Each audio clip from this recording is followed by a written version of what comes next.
We have some England team news. Well, not England team news. Steve Borthwick might name his team today. He named his team last Tuesday for Ireland, maybe for France. But what we do know, news this morning, confirming reports that came out yesterday, Cadan Murley is officially out of at least the France game, probably the Scotland game as well. Apparently he's got a foot injury that he picked up against Ireland. He's going to get another scan in a couple of weeks. And I think may, if he returns, only return for the back end of the tournament. So massive disappointment for Cadan Murley. After, a brilliant start to Test rugby, but overall, after that first 10 minutes in that try, it was a torrid debut. Ireland peppered him with bombs, which he did not cope with well, made some really bad mistakes. That unfortunately, that debut might be remembered for. So he would have wanted to get back on the horse and have another go. He's going to have to wait for that opportunity. It's an opportunity I really hope he gets because he is a very, very good player. But Cadan Murley is out, which turns the attention to what are England going to do now? What is the selection? What should it be for the challenge of France? Firstly, the man that's been called up in his place, Alex Lazowski, obviously not a like-for-like replacement, but I think whoever gets called up into the England squad for Murley's injury wasn't going to be involved in the matchday squad this weekend. And so he's just there as an extra body for training to help prepare the team. And so Alex Lazowski's been in the squad before, and I think that's why he's been called up. I'm surprised he hasn't sort of picked up the phone and said, go on then, Italy, I'll come play for you. He's obviously a very proud Englishman who at 31 still has a burning desire to wear the red rose. And I kind of like that as well.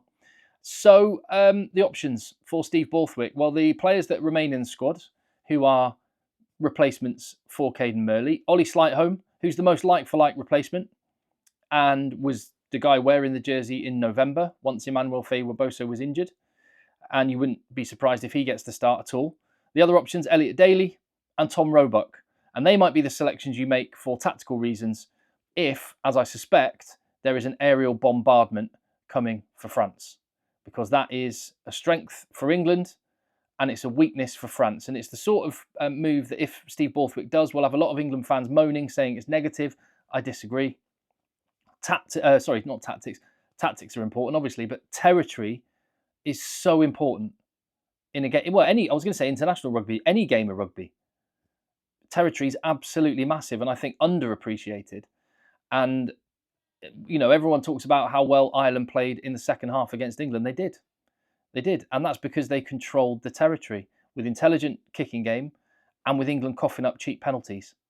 And territory is absolutely massive. And that's why England looked better in the first half because their discipline was good and their territorial control was good. And France are weak under the high ball. They always have been. Look at South Africa in the World Cup quarter-final. They identified that, and that's one of the ways they beat them, is by chucking up loads of bombs on French back three players who are not very good at that. It is a weakness. They don't have many weaknesses. That is one of them.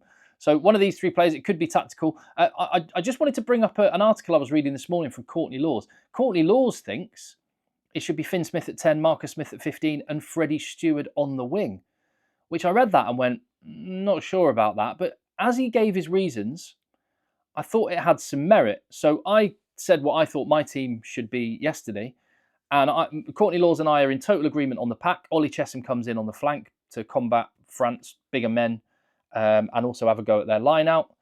And in the back line, I've said Tom Roebuck being the only change. And that's because France are not very good aerially. And that's one way England can control territory. But Courtney Laws, here's his reasons for Marcus Smith at 15 and Finn Smith at 10. And Freddie Stewart on the wing. And mainly it's that France kick deep and they're going to kick long. France are not going to kick to compete.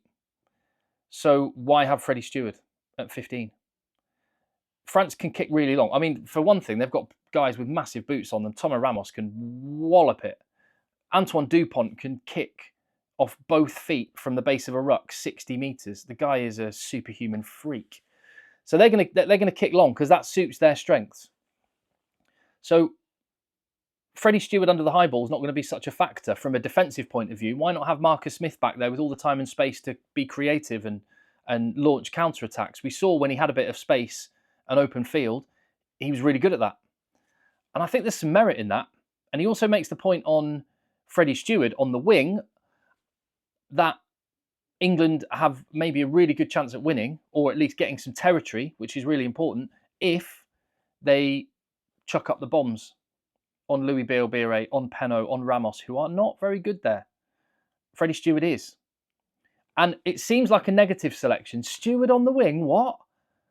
But we've got to score tries and stuff. Yeah, well, no, actually, what a lot of people will say is, but Peno's one of the best wingers in the world, and Louis Bielbiere, they're both rapid. Freddie Steward's going to get exposed defensively. I get that thought, but at least picking him there would be almost yeah, we're not going to think about what France are going to do when they have the ball. We're going to focus on what England do when we have the ball. And I think that would, in that respect, it would be a positive selection. Might not be what I'd do. I think I might go for Roebuck for the same reason, but maybe defensively stronger. But then Courtney Lawes says Finn Smith at 10. And now Courtney Lawes has played with Marcus Smith with England, played against him at club level. He's played with Finn Smith a lot for Northampton. And Courtney Lawes says Finn Smith is better at territorially controlling a game and reacting to what's going on. And you kind of have to take someone of the experience of Courtney Lawes, you kind of have to take that opinion fairly seriously. And in fairness, when Finn Smith has been on the pitch, it was only the Japan game, wasn't it? Which is hard to judge. But against Ireland, the last 15 minutes of that Ireland game, England suddenly got more territorial control. They suddenly managed to get field positions, which they hadn't got basically from about 30 minutes in until Finn Smith came on. So maybe Courtney Lawes is onto something. I'm not saying it's what I would do, but I do think there's some merit in it. I think that England fans might complain and moan, but I think Finn Smith, Marcus Smith, Freddie Steward, it might be, the way that Steve Borthwick goes. I'd be very interested to know your thoughts, because I don't know how that decision would be met. I think it might be a more positive choice than negative, which I could get on board for that alone. It's going to be interesting to see. Maybe Steve Borthwick will name his team today and we can have this discussion for real, rather than talking hypotheticals. I've just got to the end of this video and realised I'm wearing a tricolour on my sleeve. Read nothing into that. Proud Englishman. Just they have very nice stash. Right, I'll see you on the next video.